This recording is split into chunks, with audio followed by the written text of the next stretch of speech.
अस्सलाम वालेकुम नाज़रीन, मैं हूं आसिफ चट। इस वक्त मैं डॉक्टर एनुल हसन नकवी साहब के पास गुजरात में मौजूद हूं। ये वो डॉक्टर हैं जिनका जिक्र हमने समड़ियाल एक स्टोरी की थी। हमने एक बच्चे की जिसके सर में पानी था, फिर एक स्टोरी गुजरात में एक पेरेंट से हम मिले थे जिनका बच्चा चल नहीं सकता था, टांगें टेढ़ी थी, पाँव टेढ़े थे। उस बच्चे की स्टोरी हमने की थी और जहाँ से उनको शिफा मिली थी, जो मौलिज थे उनके, वो हैं ये डॉक्टर एनुल हसन नकवी साहब। उन दोनों बच्चों के बारे में आज इनसे पूछेंगे कि उनके मसाइल क्या थे और किस तरह से ये ट्रीटमेंट करते हैं और किस किस मर्ज़ का ये ट्रीटमेंट करते हैं। अस्सलाम वालेकुम डॉक्टर साहब। जी वालेकुम सलाम। डॉक्टर साहब, सबसे पहले तो मुझे ये बताएं कि समड़ियाल में हमने एक बच्चे से इंटरव्यू किया, उन्होंने बताया, आपका जिक्र किया, तो डॉक्टर साहब उसके सर में पानी था और सर काफ़ी बड़ा हो गया था। ये क्या बीमारी होती है और इसका इलाज किस तरह मुमकिन है? लेकिन जो उस बच्चे साहब की मुलाकात हुई, अब उसमें जो मैं आपसे अब बात करना चाहूँगा वो बिल्कुल मैं नेचुरल करना चाहूँगा, ठीक है ना। उसकी जो डिज़ीज़ है या जितनी वो चीज़ें देखें वो हम एक डॉक्टर तक पता है। मैं वो बात करूँगा कि जो पब्लिक तक जाए, जिसको पब्लिक समझ सके कि ये चीज़ क्या होती है। देखिए उसमें ये जो चीज़ होती है ये माँ के पेट में से ही शुरू हो जाती है।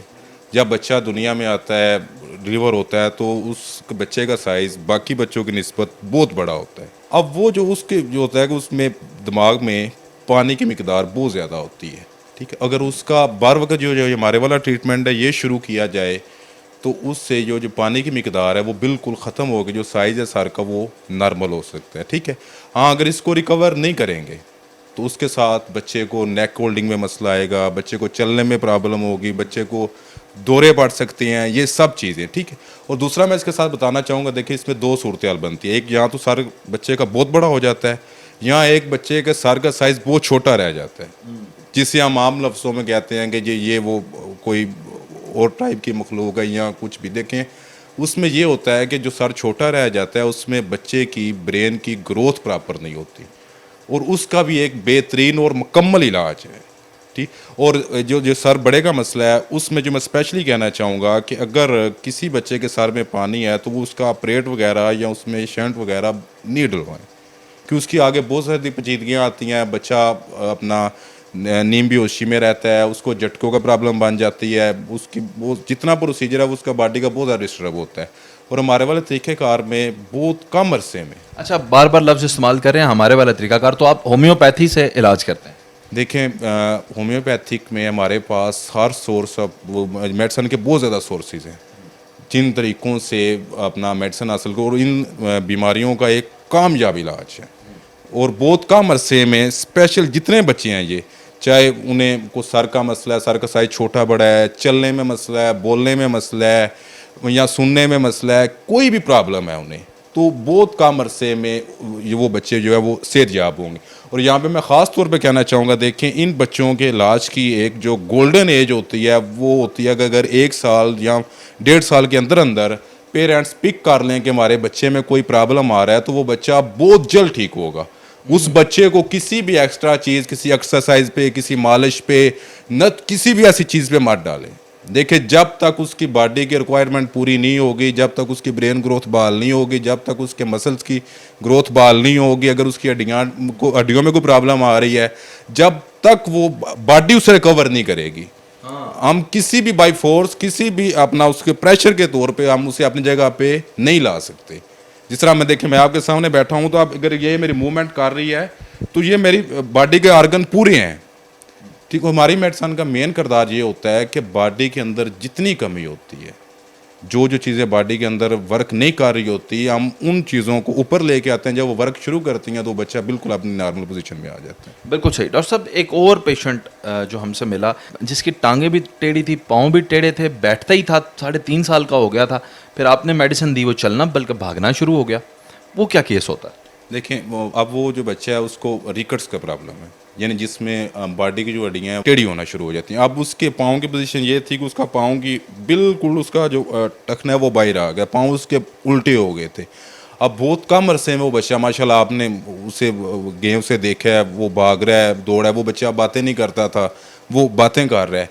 अब इन सब चीज़ों का देखें, पहले मैं जिक्र कर चुका हूँ कि किसी किस्म की भी अगर बच्चे में माजूरी आ रही है, चाहे उसकी एज कम है चाहे उसकी एज ज़्यादा है, ठीक है, चाहे वो बचपन में है, चाहे बड़े हो के है, चाहे बुढ़ापे में है, किसी भी एज में है, इन सब चीज़ों का एक बेहतरीन मुकम्मल इलाज है, और वो हमारी मेडिसन बॉडी का अपना प्रोसीजर बाल करती है।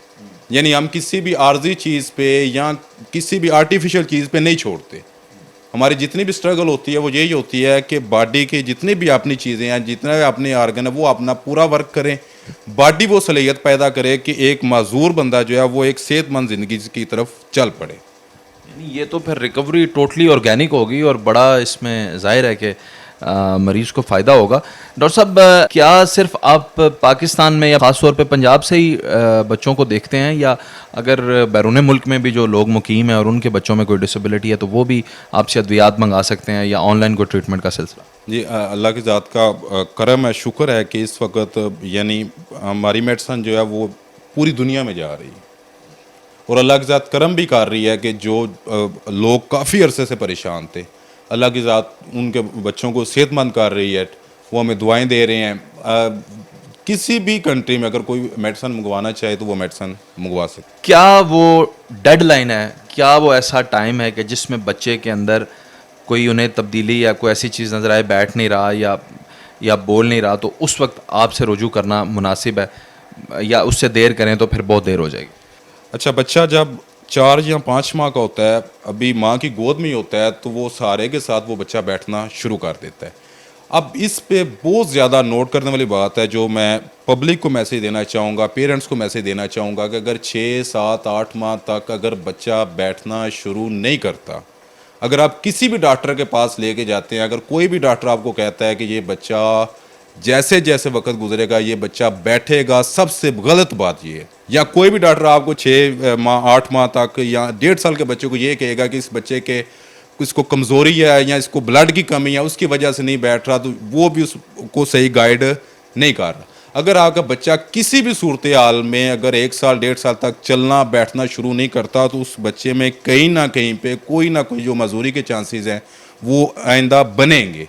उस बच्चे को बर वक्त जो है उसका जो रेगुलर ट्रीटमेंट है वो शुरू करें, उसे कोई भी मल्टीविटामिन वगैरह या इस तरह की कोई चीज़ भी इस्तेमाल नहीं करवाएं जब तक उस बच्चे की वो बॉडी की जो मेन रिक्वायर है वो नहीं पूरी होगी। देखिए, नेचुरल आप कोई भी बच्चा देखें, जो बच्चा सेहतमंद है वो बच्चा कभी भी अपना 6 माह या 8 माह से ज़्यादा टाइम नहीं लेगा बैठने में, वो फ़ौरन बैठेगा। मेरे बच्चे हैं, आपके बच्चे होंगे, सब जितने भी हैं, अगर इस तरह का कोई बच्चा भी लेट होता है, अगर उसे बुलाते हैं मुतवज्जे नहीं होता, उसके आगे कोई चीज़ करते हैं रिस्पॉन्स नहीं करता, आगे से कोई भी ऐसी भी आपको मूवमेंट नज़र आती है जो नॉर्मल से हटके है, तो उस बच्चे का आप फ़ौरन जो है वो ट्रीटमेंट शुरू करवाएं। डॉक्टर साहब ने जैसा कि बताया कि अगर बच्चा आप कोई चीज़ उसके सामने करते हैं वो रिस्पॉन्ड नहीं करता, आपके बुलाने से आपकी तरफ देखता नहीं है, 6 से 8 माह की उम्र तक वो उसने बैठना शुरू नहीं किया, अपने वक्त पे उसने दांत नहीं निकाले, कोई भी इस तरह की आपको इश्यूज जो हैं वो नज़र आते हैं, तो आपको बजाय इसके कि आप इसको किसी कुदरती डिले को समझते हुए आप इस पे मज़ीद वक्त दें, मेरा ख्याल है कि आप डॉक्टर साहब से रुजू करें ताकि आपके बच्चे का फ़ौरन इलाज शुरू किया जा सके, और वो कल को जो बच्चों की रेस है जो जिनके साथ वो ग्रो हो रहा है उनके साथ वो बराबर खड़ा हो सके, तालीमी काबिलियत में बराबर खड़ा हो सके, फिज़िकल एक्टिविटीज़ में बराबर खड़ा हो सके। और उम्मीद है कि आज का ये प्रोग्राम आप लोगों के लिए काफ़ी इन्फॉर्मेटिव रहा होगा। डॉक्टर साहब का नंबर स्क्रीन पर थ्रू आउट द प्रोग्राम चलता रहेगा। किसी किस्म का भी आपको इशू हो, आप फेस कर रहे हैं, तो आप डॉक्टर साहब से रब्ता कर सकते हैं, मुल्क से हों चाहे आप बैरून मुल्क से हो, आप ज़रूर रब्ता कीजिएगा। अपना बहुत ख्याल रखिए। अल्लाह हाफिज़, अल्लाह निगहबान, पाकिस्तान जिंदाबाद।